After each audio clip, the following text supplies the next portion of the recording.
keynote speaker of the day. Hopefully, as we said, we've had a really good day so far and it's only going to get better. Mr. Barnes, I'd just like to apologise for Steve Apt, whoever he is, your biggest fan, stroke stalker. I'm not sure if you've noticed yet. Just in case we've got the restraining order ready, should you need it. So I'd like to introduce, without further ado, a big hand please for John Barnes with Jag Tar and Wayne.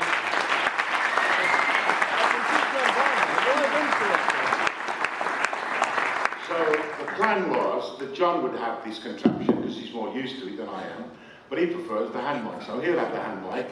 And for once, I've had to agree with somebody else that they could have the prime spot. So John, you're here today because of the not only because you're a fantastic footballer and you played for the wrong club. You should have been playing for Birmingham City all those years and we wouldn't have been so bad, but never mind. You're here because we've noticed in the last few years that racism in football has started to rear its ugly head, and you've been very outspoken about it. But the other thing we want to start off with is really for you to speak to us about your journey in life around racism, your journey of achievement. Well, first of all, thank you very much for having me, and I had to resist looking like Madonna. That's why I gave it to you, because I think it suits you much more. And as to my stalker who met me at the train station, I always said that organisation is a very important part of life, particularly if you're in the fire service. You've got to be well organised because you know things can go wrong. So when this young man sent me a picture of him on my phone to say he's meeting me at the station, and then he turned up. Wasn't against that. We then came out looking for him. We found his car, but he was nowhere to be found. So I think that the fire service needs to sort their organisation out. No, thank you very much. It's always good to be here. Tell you a little bit about my journey. I mean, we all have interesting journeys. I was brought up in Jamaica with a middle-class Jamaican family. And it's interesting now we're talking about racism and discrimination, because I like to talk about it being discrimination rather than just racism, because when I talk about either racial bias rather than racism, because racial bias is also a softer term, because if we accuse people of being racist, everyone then gets a little bit defensive and say, I'm not racist. Whereas if you say, do we have racial bias? And we all have a bit of racial bias. So I think it's a softer term for us to accept and look within ourselves and say, well, maybe, you know, we are like that. And of course, growing up in Jamaica, we also had racial bias because, of course, as much as you talk about the Asian Fire Service and be you from India, Pakistan, or wherever, what part of Asia you also have discrimination amongst yourselves, as we did in Jamaica, growing up, me being light-skinned as opposed to someone who's darker-skinned. So I suppose there are lots of nuances around this whole idea of racism. So when people want to talk about I don't discriminate, we have to own it. We have to admit that we do. That's when I do all of my talks, and I do at universities and schools and colleges, I start off by saying I am unconsciously racially biased because of what a life has shown me, wrongly shown me, the way I've been brought up for the last 20, 30 years, and what society continues to show me. And in fact, just to emphasize how people get very defensive when you then talk about whether we are racially biased or not. And I'm very comfortable in saying that because of the way I've been brought up. And once I know that I am, as we all are, I can do something about it. But I did this thing on a podcast about that. I'm a mother, 85-year-old, lives in Jamaica. She's a barrister. She became a barrister at 70. And she said, right, you've got to stop saying that. You've got to stop. I said, Mom, why? She goes, you have to stop telling people that you're racist. I said, I'm not telling people I'm racist. So even in that context, when we want to admit some things because of the way we have been brought up in terms of what we feel, people are still afraid to do that. Now I'll use Liam Neeson as an example. I don't know if you knew anything about Liam Neeson and Piers Morgan. And when Liam Neeson came out and he then said that for a week in his life, he went through a period where something happened to, and it was his cousin, whereby he then felt that he wanted to kill every black person, and he went on to explain if you were white, if you were Chinese, if you were English, so it was more to do with the act of revenge. And after a week, he was horrified, he was embarrassed, he was ashamed of himself, he sought help, and he never felt it before. For that week, after help, he never felt it before that week. During that week, this is the way he felt. After that week, he got help, he recognized that he was wrong, And then, of course, the whole world came down on him, wanted to kill him. So how can anybody ever come out and say how they truly feel based on what they have been told or what they've learned? If that's going to be a response, we have to be able to have a debate about the way we feel without fear of people coming down on us, because we feel the way we do because this is the way we have been conditioned to think. So, why I then want to call it discrimination is because it is about a perception that we have about different groups of people. So I talk about from a black perspective, we can talk about our ability to think. From a female perspective, it could be about their ability to lead, to be a CEO of a company, to be a prime minister, to be head of a, and from a homosexual perception in terms of the perception we have of them, it's the ability to go to war. And if you ask me whether I'd rather go to war with a skinhead with tattoos or a homosexual, I would probably choose the skinhead because the perception I have of him based on what I've been wrongly told is that he'd be able to fight, whereas a homosexual wouldn't. So until we are within ourselves, not just an understanding of this is the way we feel, but being allowed to express the way we feel, to then have the conversation, the debate around it, we will never get anywhere, because all we'll then do is to point fingers at, we've got quite a few now because they keep coming out. Before it was John Terry and Luis Suarez, but now all of a sudden it's the two racist fans at Chelsea, it's now the Montenegros, it's now Harvey Weinstein, because Harvey Weinstein got caught, and it'll be somebody else. And of course now we can add when it comes to that, or whatever you want to say, because there are degrees of discrimination. And how I try and explain it in terms of homophobia, sexism, racism, and you look upon the spectrum, and look upon the degrees, I'd like to put Jesus, Muhammad, the Buddha, everybody at the top end because they're perfect, and of course Adolf Hitler and all those naughty ones at the bottom, and most of us are somewhere in between. But we assume because we are not like them, we don't discriminate. And that is my whole thing now, whereby when footballers then want to talk about, and my whole thing, and I'm going to give you a chance in a minute. This has been my issue for the last couple of years. Now that you have Raheem Sterling and footballers are now able to then come out and speak about it, because in my day, we were told we had a chip on the shoulder, you've got to get on with it, stiff upper lip, in many respects in terms of building character. I think a balance is very important, but there is something to be said about being quite stoic and resilient. However, of course, we're in a different time now, so the balance is important. And now, footballers are able to come out and talk about it and garner the support of everybody and be listened to without being told they've got a chip on their shoulder. But that is why I'm urging them, as I always have done, and I'm not just doing this now that I'm retired, I did it when I was a player.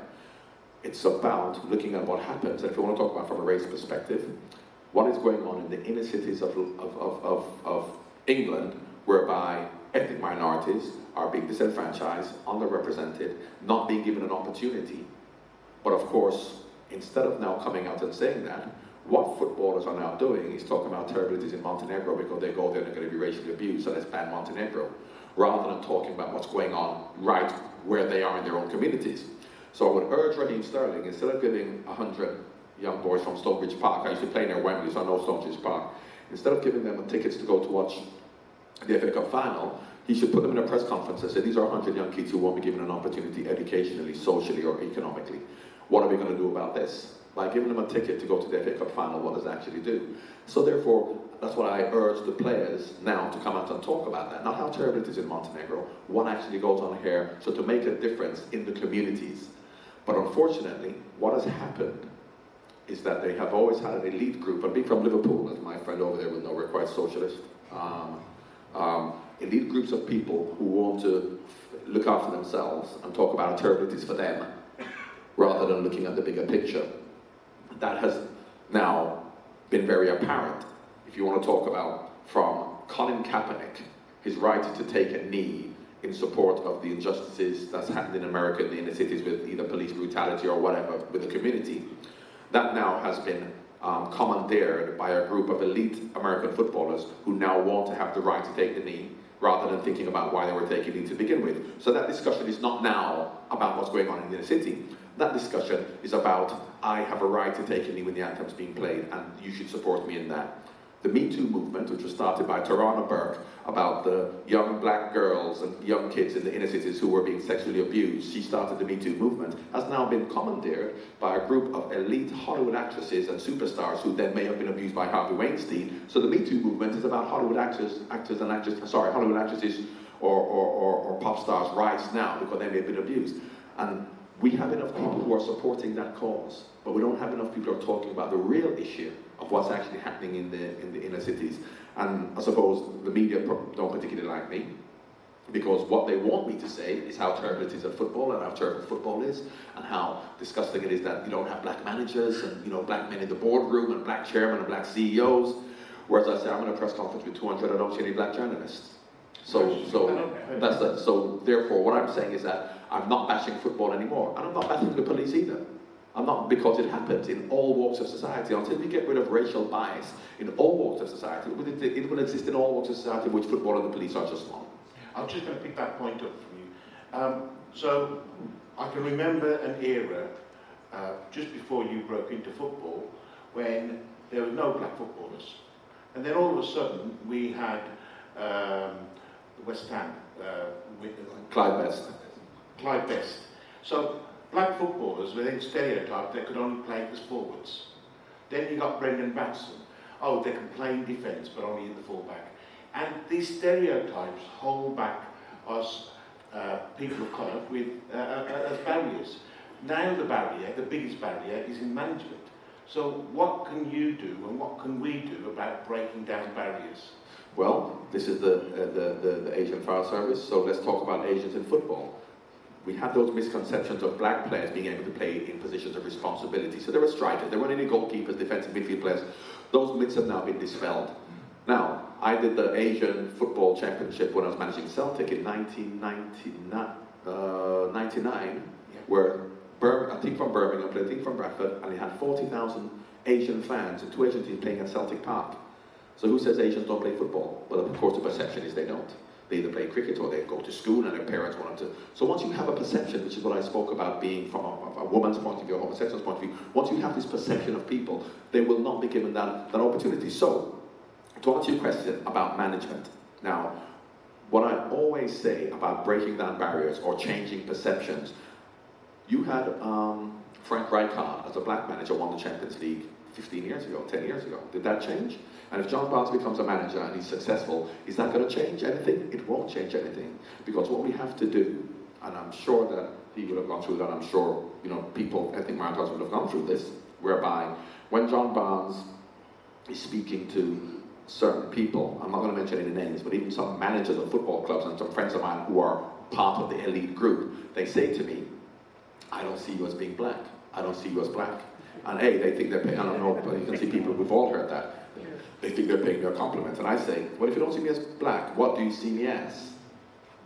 And of course, you can then see them thinking, well, maybe I shouldn't have said that, because the answer to that, in their own head, their answer to that would be, I see you as normal. So what is not normal about black? And secondly, what is your perception of black that I'm not? Dreadlocks, jeans round, smoking a spliff, what is that? So, to answer your question, this is what I always say. Don't change your perception. It doesn't take a successful black man, a successful Asian in a particular industry for you to change the perception of Asians or black people. That will never happen. That will never happen. You have to change your perception of what black is or what Asian is. Don't change your perception of a black person. So many people say, I'm not racially biased because I voted for Obama and I love Beyonce. And I think John Barnes is going to be a great manager. But how do you see the average black man in the street? That's what we have to change. So, and until we change that, nothing will change. Because you will always have people, I'm writing a book about it, and I use this term always in it, who have been elevated out of blackness. So a black man who has become successful as a prime minister, as a president, as a singer, or whatever, you have elevated them out of blackness because you don't then see them as being black. So what you have to change your perception of the average black man in the street. So when, in Piers Morgan, Beresford, the boy who does the weather, and his cousin got stabbed and killed, and he then was on, of course he's the weatherman on there, but then he was on the show, and he showed a picture of 15 of his black brothers to say, this is a picture of 15 successful black men. And it was a black lawyer, a black doctor, a black businessman, there's him. And I said, that is not what needs to change, because we will always elevate them out of blackness to accept them and say, I don't racially discriminate because I like all of them. What you have to do is show a picture, 15 black men, one's a bus driver, one hasn't even got a job, one's whatever, a postman, and then say, do we see them as equal? And until we see them as equal, no one else will be equal. So we're doing it the wrong way. We can't put more black people in these positions of power to change the perception of people down there. We have to change the perception of the average black person, and then it'll filter up. It will never filter down. Wait. Okay. Thank you for that. I'm glad to get a word in edgeways, actually. I've just You had... spoke a lot in the car on the way. That's exactly about to say. I've just had 20 minutes in the car with him. My left ear is bleeding. And he could talk for Jamaica. Can I rewind and go back to something he said there? You want to tell us which part of the world you're from? Me, I'm a Bajan. Barbados I come from. Before he says that about being he's from Barbados, but here once again it is serious because you talk about discrimination and perceptions. Now Jamaicans have perceptions of people from Barbados. Bajans have perceptions of Jamaicans. And of course, if you're from Africa, you talk about Nigerians as opposed to Ghanaians, and this is what we have been wrongly told about each other. So therefore, the perception we have is based on what we have been told about people from Barbados, which is wrong. As much as they do like to sing and dance, but you know. And do the dance like that. Bajans are very generous. They did invite us to a conference in Barbados once. Beautiful, I would go there. We definitely went. Let's rewind a little bit. You talked about Nielsen, and he made quite a measured and carefully thought out statements about what had happened in his personal experience. And you're willing to give him a blight because, you know, he told it as it was, and it was measured, and it was, you know. Where do you draw the line for those individuals who either make the faux pas, they make the careless statement, or they make the careless statement that's the carefully considered careless statement, and, you know, at what point do you give them the edge? Well, first of all, the intention is the most important thing. Because of course, when I first came to England in 1976, and still had in South Africa, black people were called coloured. Yeah. Because we couldn't call them black because it was an insult. Now things have changed. You can't call them coloured, they're black. But if you're a particular age, whereby this is the way you've been brought up to speak, like Alan Hansen, for example, and he said about coloured players being fantastic, and then they wanted to sack him from the BBC because he said coloured rather than black. I said to him, you should have said black players are shit. Because that leaves you the right term. So the intention is the most important thing. And when people are trying to get brownie points, by just, as you said there, where do you draw the line in terms of the language that's used, it disappoints me. It disappoints me. Diane Abbott, Angela Leadsom said, or Amber Rudd, whichever one, I think it was Amber Rudd, had said that, first of all, she said how difficult it is for women in politics. Then the point she was making out, even more difficult it was for black women in politics, like Diane Abbott, but instead of saying black, she said coloured. So instead of Diane Abbott saying, thank you very much for bringing it to the point that you're making, now, I'm not going to say that, that conversation is now lost because she said coloured, so let's sack her. And let's turn against her.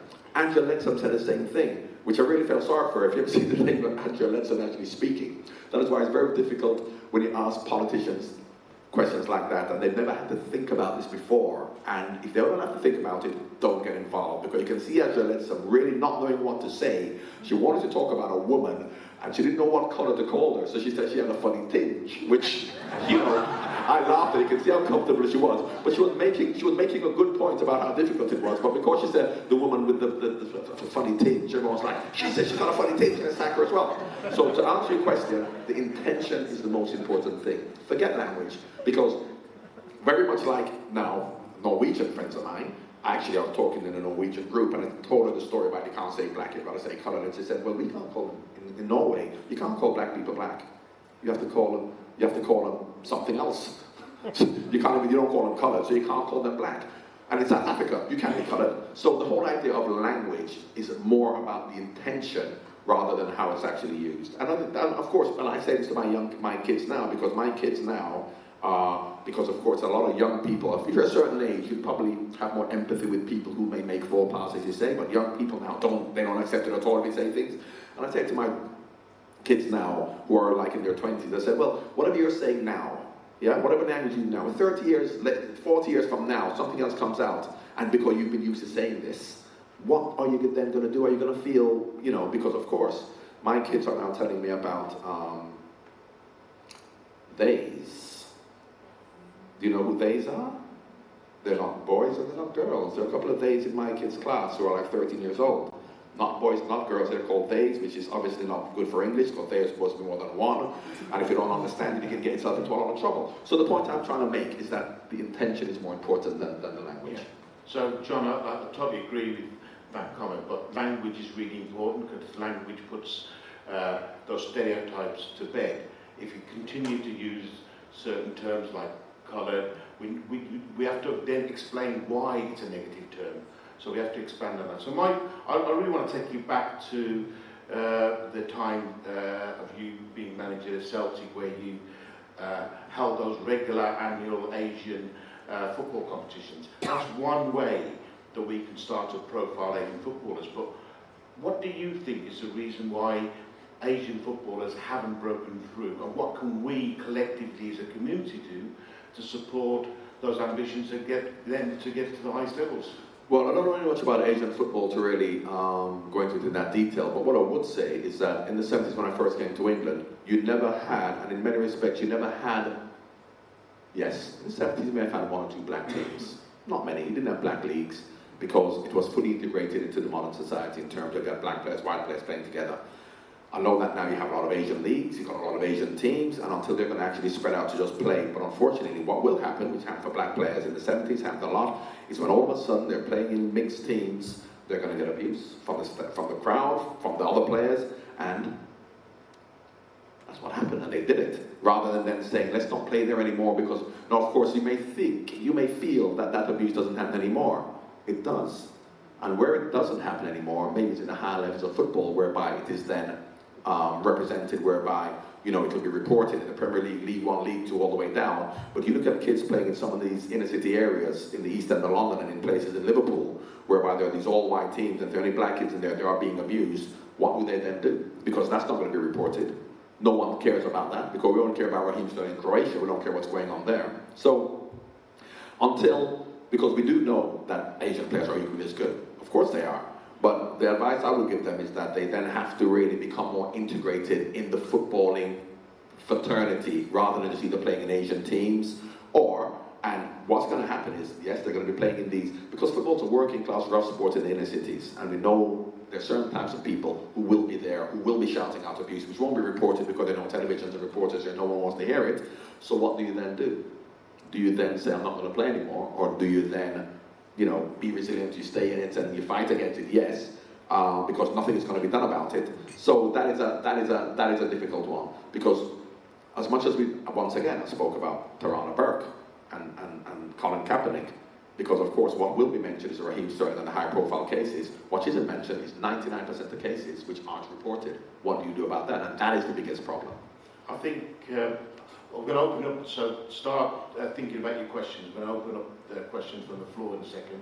So my analogy, which I would, hopefully it's a two-way conversation, you take some learning away from here as well, but if you look at cricket, the era that we were born, the predominant players were black players because the West Indies were a world force. You now look at county cricket, and there are loads of British-born Asian players there. So role models do play a part. So I'll just say, look at the cricket, see how we can force or push forward positive role models and support those people who you rightly say, yes, when they get into professional football, they're going to get abuse. How do we stop that abuse from happening? How do we encourage that talent to flourish? But first of all, you also have to understand that as much as West Indies cricket in the 70s may have been in the 70s and 80s, they were the strongest team, India and Pakistan were always good at cricket. And of course, when you're talking about the perception of Indians and Pakistanis, is that they play cricket as well as, so therefore, the fact that you've got lots of Asian kids now playing in cricket in England isn't surprising, because it is perceived as an Asian sport anyway. So, and you look at the IPL in India and what goes on in Pakistan, so that doesn't surprise me at all, that actually happens. Football is a different kettle of fish, because the perception is they don't play football. And if you look at, obviously, even in trying to start, I was going to go over to India to coach Pune City a few years ago, because they have the IPL where they pay football, ex-players a lot of money to go out there, but they're playing in front of, 1,000 people and stuff like that, whereas, of course, cricket is big there. So I don't think you can necessarily look at cricket and football and say how much Asians have now improved in terms of being integrated in the cricket scene, because they always have been. They always have been. Wayne, your final question before you throw it to the floor. I'm on the stage now, you. Can I pull you back again? Earlier on, you talked about the messages out there with regards to discrimination being lost or being hijacked by certain people. So how do you keep people on message? Because if the fundamental message isn't about what happens up here, it's what happens in the streets, in the communities and so on, and you talked about talking to the young black footballers, is there a drive for sort of fraternity of getting these individuals to understand what it is the role they play as role models, how, the message that they really should be conveying, how not to react to certain situations and things like that. So how do you stay on message, and is there this sense of oneness amongst professional footballers, black professional footballers now, to actually make sure they stay on message? Well, it's not staying on message, it's getting on message, because that is not what the message is. Unfortunately, the message is about John Barnes being a manager and Raheem Sterling being abused in Montenegro, and superstar women and superstar homosexuals who want equality, and Idris Elba getting an Oscar, or Stormzy getting a. So that is what the message is. And that's why we have to get away from that message and talk about what goes on. So it's not a question of getting on message, staying on message. It's getting on message, because unfortunately,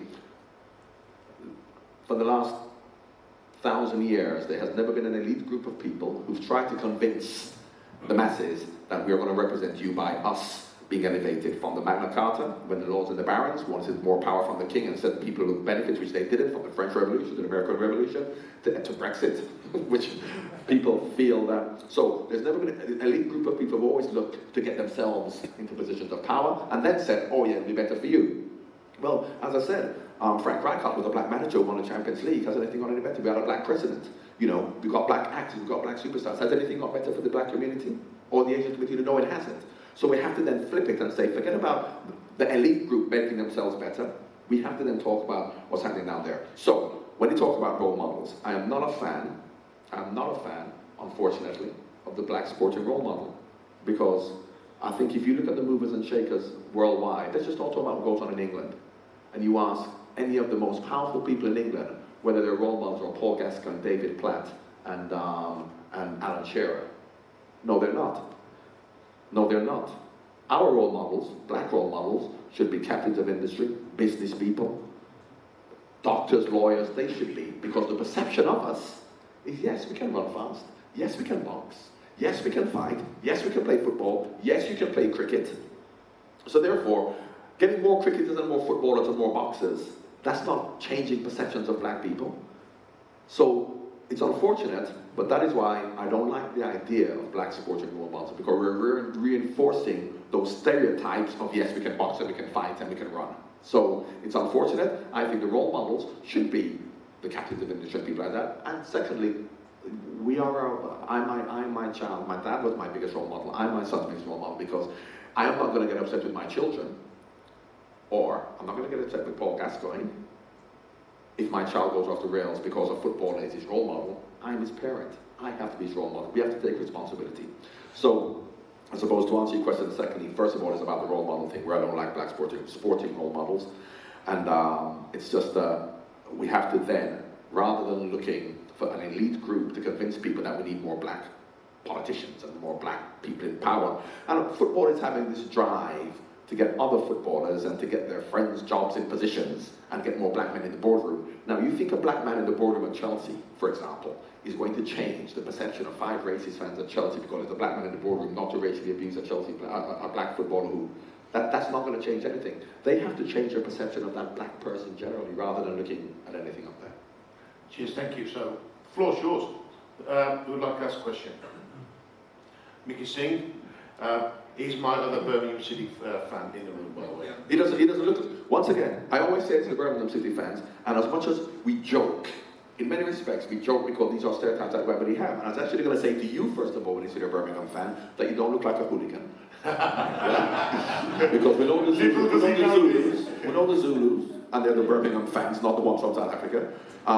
So once again, we have perceptions of Birmingham as opposed to Aston Villa, Liverpool, Everton, Man United, Man City. These are perceptions that we have, which all of a sudden they take hold of us, because once you keep saying it, it becomes real. Although in reality, they are hooligans, the Birmingham fans. That's not a misconception, I can tell you. So sorry, Mr. So the process will be 2 questions to give John a moment to reflect on the first question. First question, then the second question. Well, didn't we? Hi. No, the microphone's over here, sorry. First question. Sorry. In relation to Sterling Raheem issue and issues similar to that, how would you suggest we educate the media to properly report race issues responsibly? Okay, so media educating on the race issues. Mick, you can shout. Want to answer that? Yeah, no, you can ask a question. My question is, I've been running... Okay. I might get them mixed up. Hey, John. Sorry, John. It's a test of your memory. Right, okay. I'm an ambassador for the Football Supporters Federation, Kick It Out. I've been for a couple of years now, and I've done a lot of work with Anne Molding, as yourself personally knows him. I've been running football clubs for about since the 70s. My idea from running football clubs is to break an Asian player into the limelight.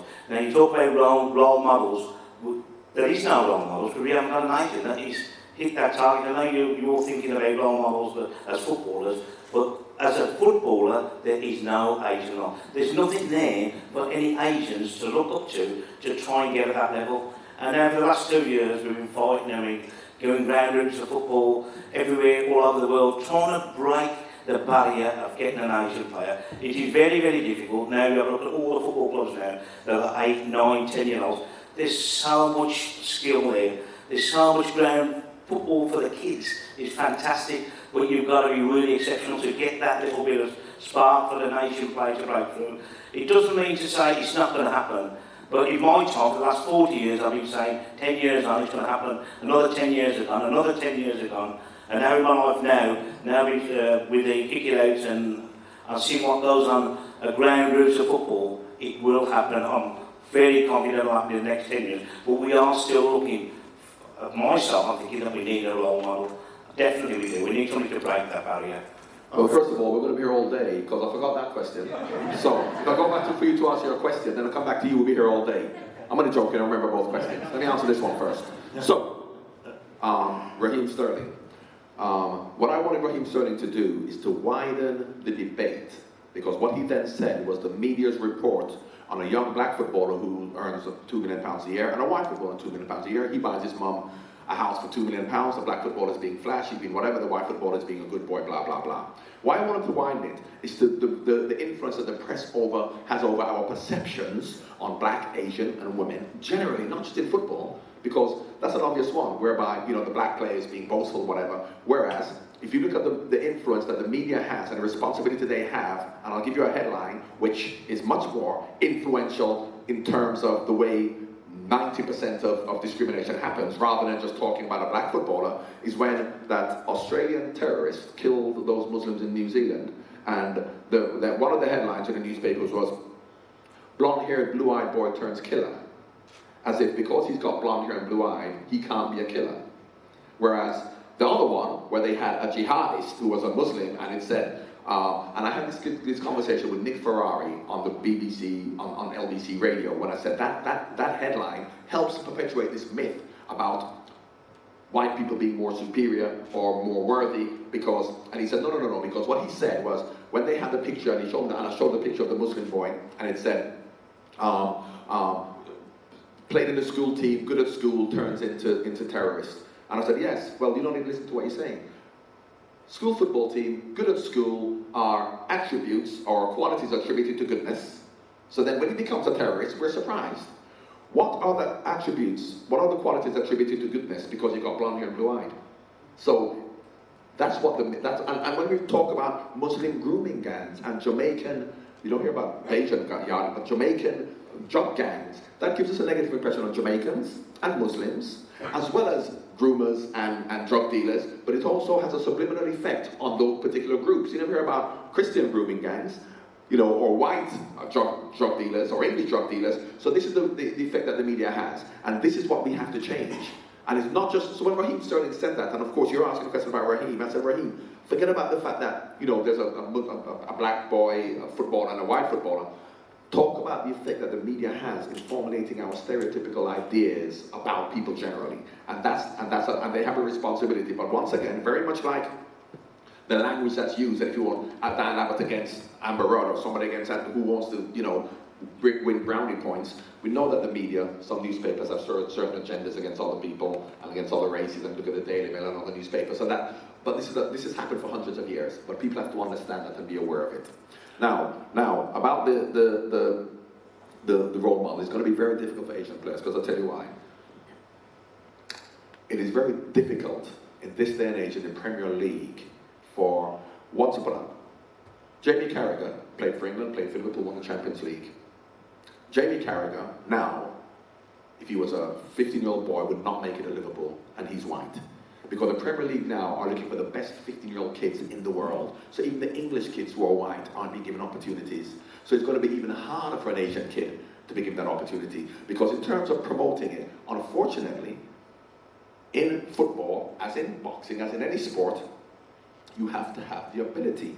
Now, no, potentially he has the ability, but you can't then just say put an Asian kid there because we want to promote Asian kids if they're not going to be good enough. Now, the white English kids playing at these Premier League clubs aren't even being given opportunities unless you're a Wayne Rooney, Michael Owen, Robbie Fowler, you know, some great 16-year-old who was a superstar, Theo Walker, for example. So it is going to be more difficult. So it's unfortunate now that you're coming at a time where you want to be more inclusive, but it's much more harder for, and I'll use the example even of white English managers, football managers. You talk about black managers. If Liverpool, Arsenal, Man United, Chelsea with Frank Lampard maybe, but I don't think that'll happen, but talk about the top 6 English teams. If they lose their manager, there's not even a white English manager who's been given that opportunity. And that's, once again, this is what I talk about discrimination, not being personal. It's not personal to me, it's particular to the group I belong to, and I happen to be black, so therefore I might take it, but it's not personal to me when I got racially abused. And it's the same with management. So, it's not personal, it's the perception that we have of even though, and I use a white thing to explain why discrimination, the way it works, it's a perception if even a white English manager's ability to manage one of the top teams. Whereas if you're Spanish, if you're French, if you're German, you're going to be given an opportunity. So if white English managers are being discriminated against, what chance has an Asian or a black person got? Good point. Any more questions? One here. Anyone in backup? Second question? Oh, Wayne, okay. Mike, we'll come back to the... Yes, we're doing okay. We're going to get our money's worth out of John. In your youth, you obviously experienced, prejudice and discrimination in the media and probably in stadiums. Did you ever experience it within the locker room environment and within your team? And then how did you build up your resilience to dealing with that? Well, that's an interesting question, because when I always talk about myself and Ian Wright, jokingly, obviously, I talk about Martin Luther King and Malcolm X. And of course, you know which one I am. Ian Wright is Malcolm X. Now, I mentioned the fact that I'm a middle-class Jamaican boy whose dad was a diplomat who came and lived in Mayfair and Highgate. So I'm a middle-class Jamaican boy, which then meant until I was 13 years old, I was probably the ones who used to discriminate against working-class Jamaicans who may have been darker than me, so I was fully empowered and maybe I felt superior to them. So when I then came to England and I experienced racism, I was like, well, they can't be talking about me. So when I'm 17 years old playing at West Ham, and these people who can't spell their own names haven't got a job, and they're trying to racially abuse me by feeling superior to me just because I'm black and they're white, what they're actually saying, they are not saying, and I understood this from a very, very early age, and I suppose everybody's different, they're not saying, football fans who racially abuse Raheem Sterling, he's on 300 grand a week, he lives in a little nice big house, he goes to private school, all his people are accepted all over the world, his kids and everyone. And these two fans at Chelsea who may not even have a job, can't spell their own names, why do they feel superior to Raheem Sterling? They don't. What they're saying to Raheem Sterling, or what they're saying to me, is not that they are superior to me, they're saying the group I belong to is superior to the group you belong to. Because if you were to think about it, there's Raheem Sterling, 300 grand a week, big Rolls Royce, everybody's accepted him, he's in Hollywood. How can they feel superior to him, but they don't? And why do they feel superior? Why they feel superior is because what life has wrongly shown them for the last 100 years about people like him. So he's not saying that I'm superior, he's saying, you know why I'm superior? Because we've had Winston Churchill, who saved us from the world, saved us, which he didn't, but let's not get into that. And who didn't want black people coming into England to begin with anyway. But anyway, that's a different subject. So, when it actually happened to me, I didn't have to bite my lip. I didn't have to fight against it. So I use Ian Wright. Ian Wright, working class kid from South London, supported Millwall. There, once again, that says it all. So therefore, growing up as a kid, a black kid going to Millwall, what would he have gone through and his family have gone through? Been disenfranchised, and from an education, maybe his dad, his mom, I don't know what he went through, but we know it was hard for him. So the way he reacts to racism back then was fighting and screaming and kicking, and he's not. Whereas I was like, well, it doesn't bother me, and it never bothered me because I felt fully I felt fully validated and equal to anybody else. Now, I'm not telling anyone, when people say, what would you advise kids to do? I can't advise them to be that way, because if that's not who they are, they can't do it in that way. So people react differently. And once again, this is a thing where racial bias, unconscious racial bias, affects us all, is that when you listen to Piers Morgan, listen to people about the way we should respond, I would never ever say to a white person, how do you feel about this? Because it happens to a group of white people, because you're all individuals who think different things. But we assume that, and Piers Morgan says it, how do black people feel? When he goes to Andy Peters and he goes, Andy, how do you feel because you're black? How do you feel about that? As if like we all feel the same, we're all the same, rather than looking at this from an individual perspective. And that is also damaging, because when we talk about Africa, Africa is 3 times the size of Europe, but Africa is just one place where all black people live and they're all the same in Africa. You don't talk about Europe. You individualize France, Italy, Germany, you individualize the cities within them, you individualize the people within them.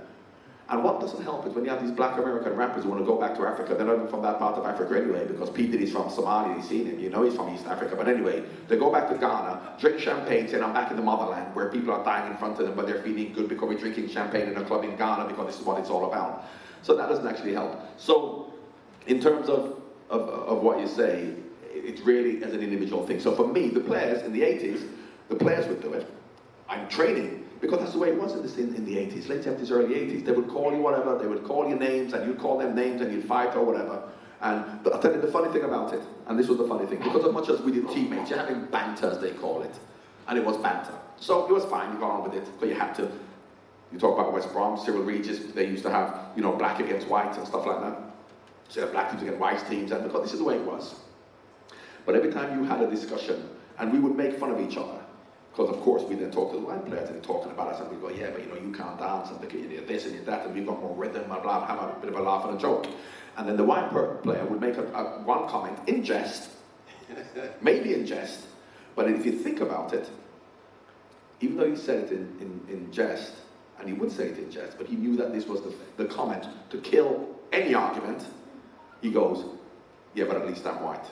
And as much as you just go, but when you think about it, it's like, well, he's right. And I'll tell you why, because a lot of the white players actually want to then flip it and then say, why are you getting upset? Because you can call us whites, you can call us whatever we want, without even thinking about what he's saying, and we don't feel insulted.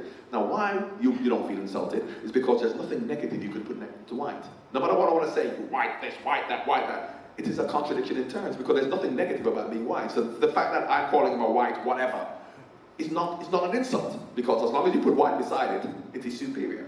And this is a subconscious thing that we all know. So white people don't get offended if you want to call them white, and they say, well, it doesn't affect us. But think about why it doesn't affect you. Think about the white privilege. And when people want to talk to me about white privilege, and I say about white privilege, a lot of my friends who are white then feel I'm saying to them that you have got where you are because you're white. That's not what white privilege is.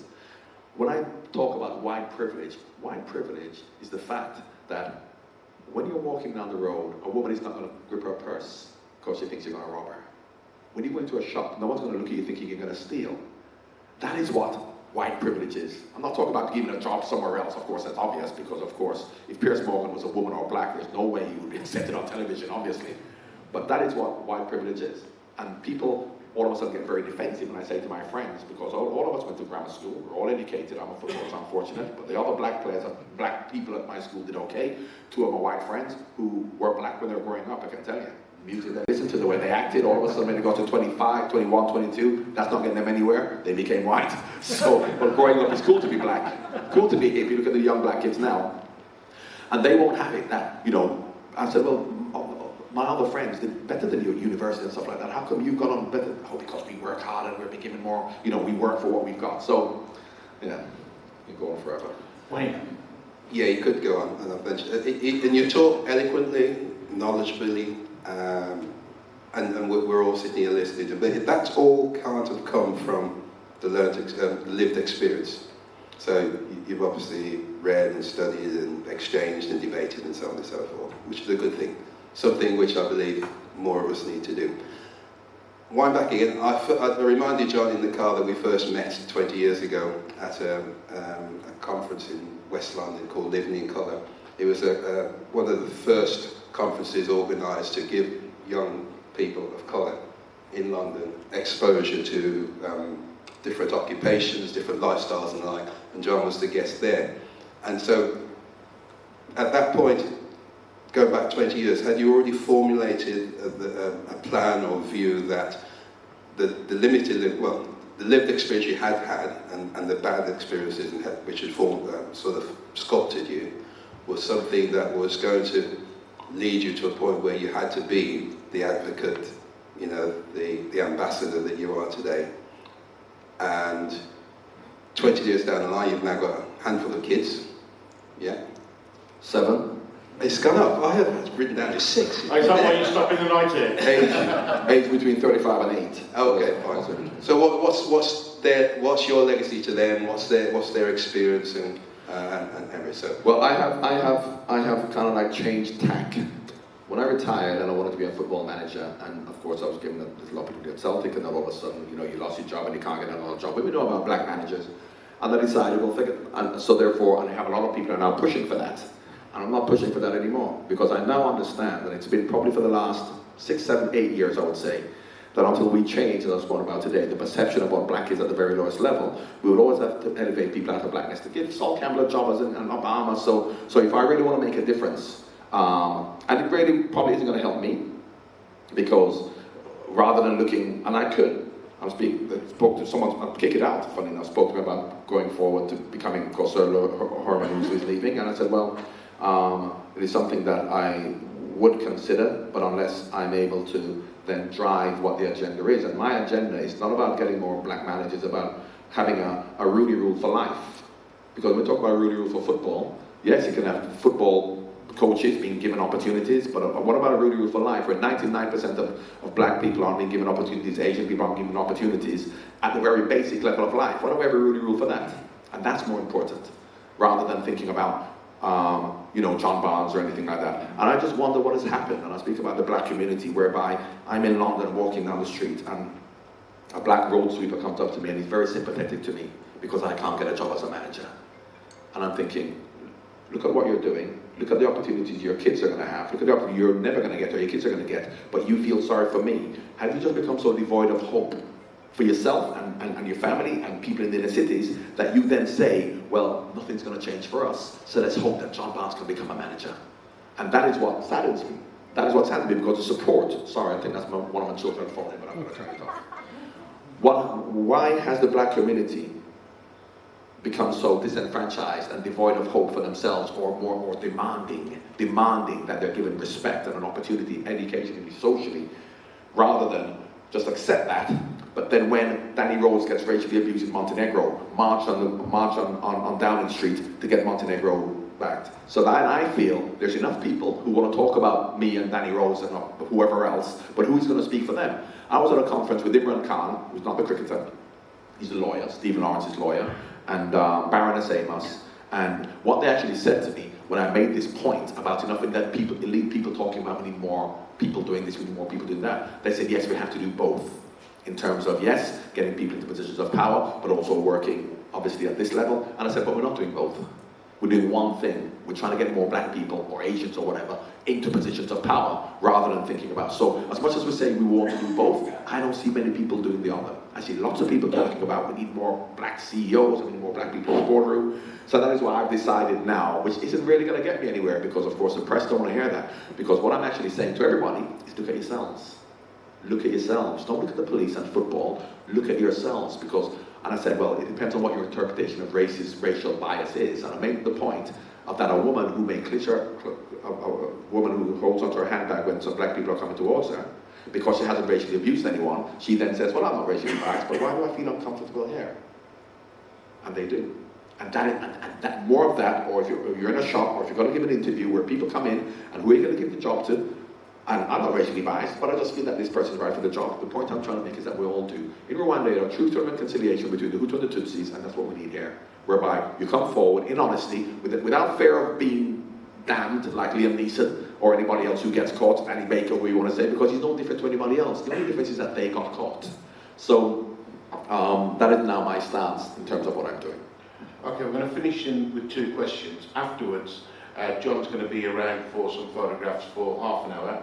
Then he needs to freshen up, get ready for tonight. I think he's got his Jamaican traditional dress. But Well, my dad's a diplomat, so I'm not a dicky boat. My dad went to Sandhurst with Captain Parker Bowles, his husband, so I am correct in what I'm told to wear. I don't know what a Bayesian's going to wear, but I'm wearing it. I've bought a spare click suit for you, John, if you want to. So we will have photo calls later on as well, and John will be here.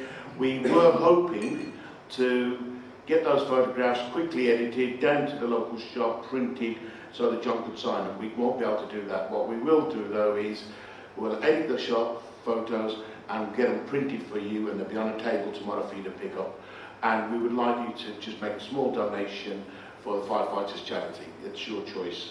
And then we'll tell John how much we raised for those photographs. So John, my final questions are probably, what was your most amusing moment in football that you can share with us now?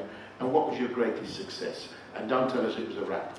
I'll tell you the most amusing moment, and I'll tell you why it's amusing, because it's very significant in terms of what we're talking about here.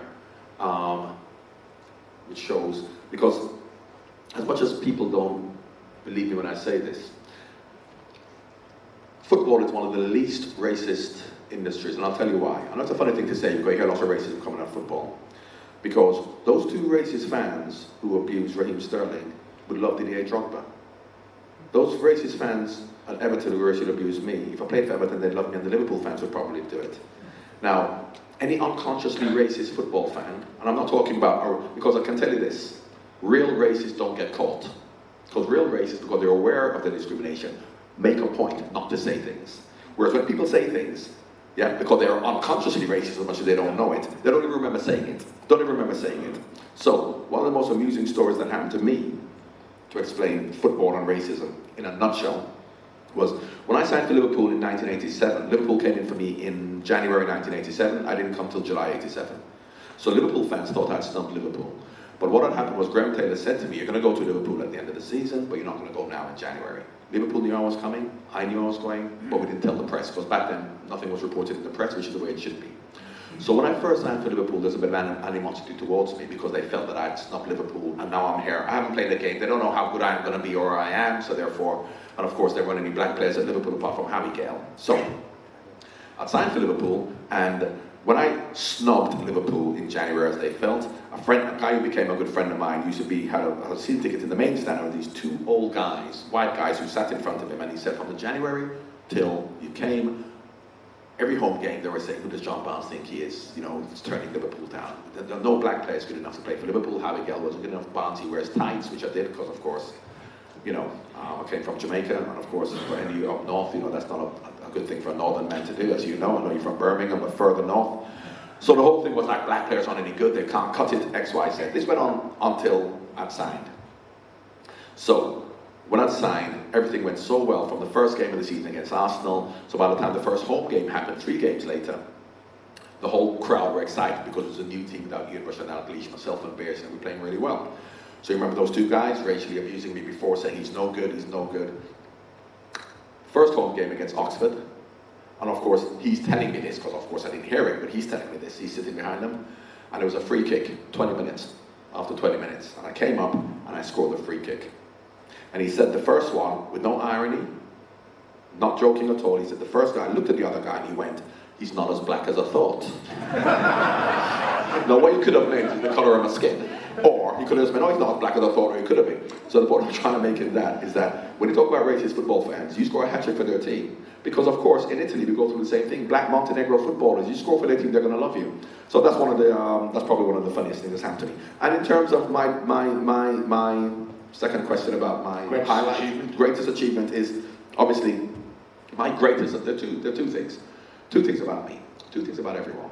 And particularly when people want to look at us as celebrities, or what I want to say.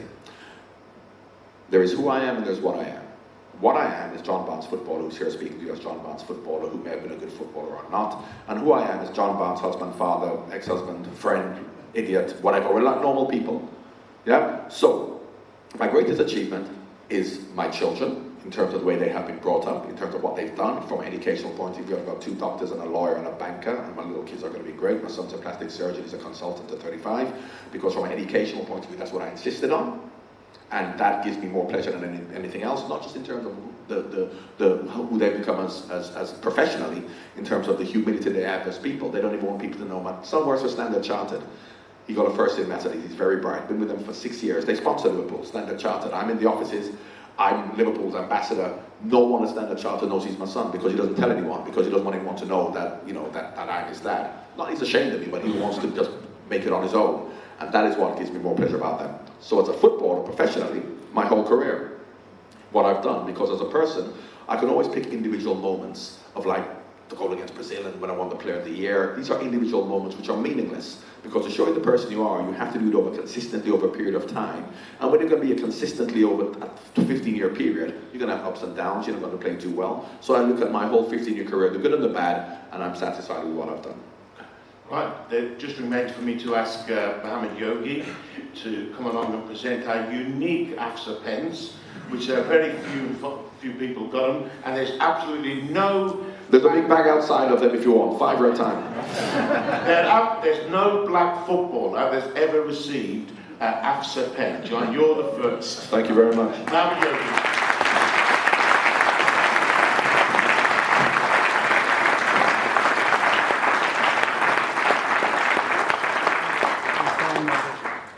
Can I look at it? Get your book signed. So, AFSA exec, come up here to get the first picture done. It says BIC. Everybody else queue up outside. BIC, what's that stand for? Lovely. Black in shirt. I don't remember that at all. That's the last time we were in the league. Well, you've got a better memory than me. It's funny because people say that all the time. You know, they remember like games and stuff like that. I can't remember. I played it, you know. Okay, AFSA exec, if you want a photograph taken with John, the photographs will be outside because the natural light's better out there. But exec members, come up here. Thank you. Is this a book for me, sir? Or you've left this book here? Or is it yours? No, It's for me. Oh, thank you. The author's here. And there's absolutely nothing wrong with John Barnes' memory. He jumped out of the car, said, "Why? It's been 20 years, how are you?"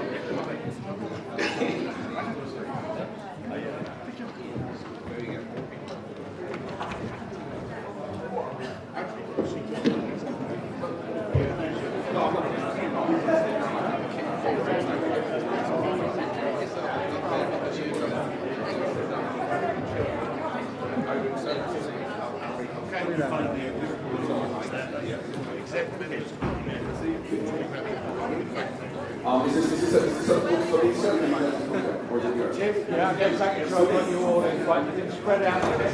So I can get back to what you ordered there this evening. You are a giant.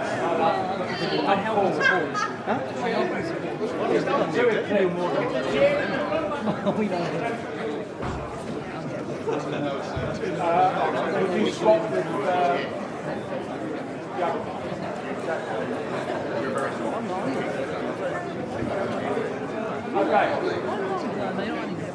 Okay, look at me. Look at me. Look at like you like each other. Like, as if you like each other. One second, another one. Just make sure that you all spread out a bit. And again, make sure you get it clearly seen. Wait. You are a giant. Right, 3, 4, 5, 2 eclipse.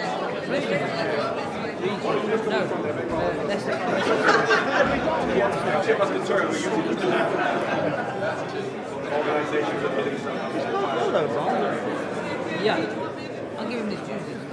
Okay. Okay, look at it. Thank you.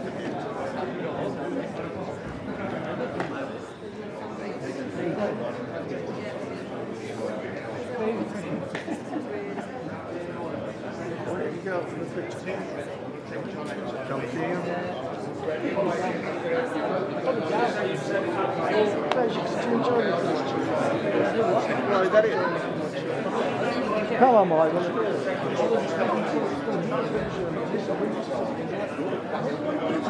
Yeah, okay, so everyone, we are actually finished, so thank you so much for a fantastic first day. Won't keep you because we've got time, we've got to get ready and stuff for this room.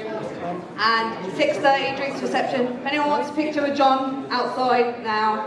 And thank you so much.